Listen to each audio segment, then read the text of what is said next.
Now it's raining again. And then the windy and now raining.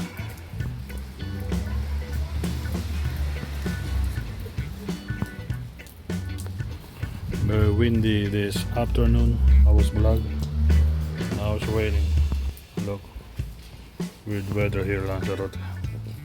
About the storm in Tenerife, I think, and Gran Canaria. They canceled the school.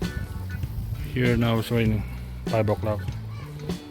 No, 5:30 I think now. Yeah. Raining. Well, a little shower.